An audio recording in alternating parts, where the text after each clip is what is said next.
What's up, film jammers? Today we're doing a lens comparison between the Cooke S4 lenses and the Rokinon Cine Lenses. The Cooke S4s are industry standard cinema lenses that have been used on movies like Harry Potter, John Wick, Casino Royale, and more. And they cost about $20,000 per lens. Now the Rokinon Cine Lenses are at the other end of the spectrum. This lens is $350, but it's an indie favorite. It's been used on a ton of indie movies and a lot of our own projects. So today we're going to compare these two cinema lenses, $20,000 or $350. Film.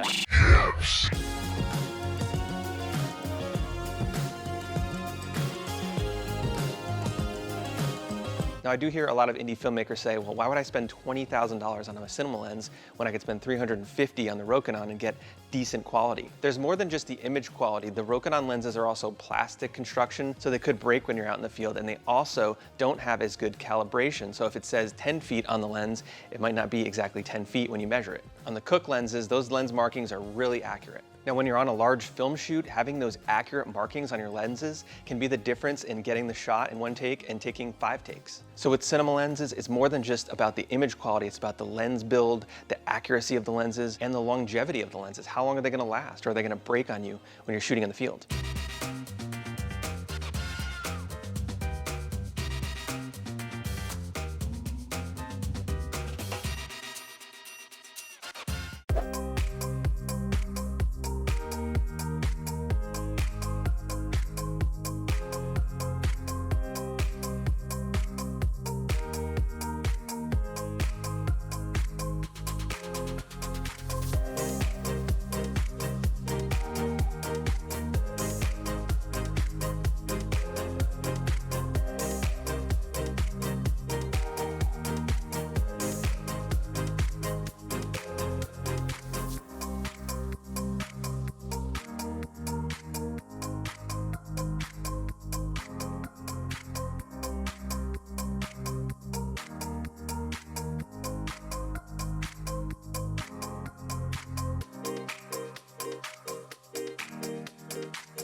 We're using a source 4 Leko light, which will flare the lenses. This is a very directional light, so you get an effect kind of like this. Oh!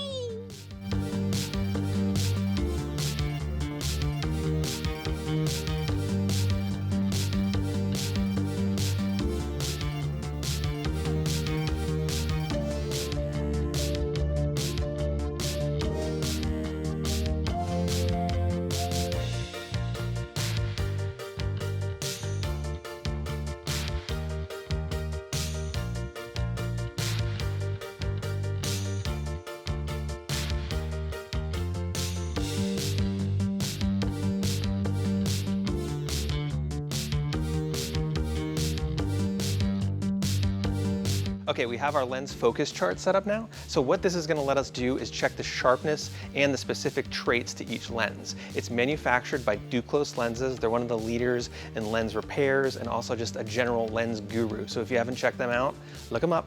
Cooke Lenses. Focus chart. Get your own.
Okay, so the Cooke S4 $20,000 cinema lenses or the Rokinon $350 cinema lenses. What do you think about the differences? Personally, I thought the Rokinons held up pretty darn well for their price. They're not as robust and they might not last as long as the Cookes, and maybe the lens markings aren't as accurate, but if you're shooting an indie film or just getting into the industry, I don't think you can go wrong with the Rokinons. The Cookes do have a really nice cinematic look. They look great on the skin tones, a little bit better roll off, so I can see why a lot of DPs choose them and use them on movies. But if you don't have the money, check out the Rokinons or check out the Canon Cinema Primes. We've done some tests on those as well. All right, well, I hope seeing this lens comparison test was helpful. Next week, we're going to be testing the Cookes against the Atlas anamorphic lenses. We're gonna try and recreate anamorphic footage on spherical lenses with those Cookes. So tune in, hit the bell, make sure to check that out. I'm Christian with Film Jams, and make sure to tune in next week where we anamor fake it. Oh.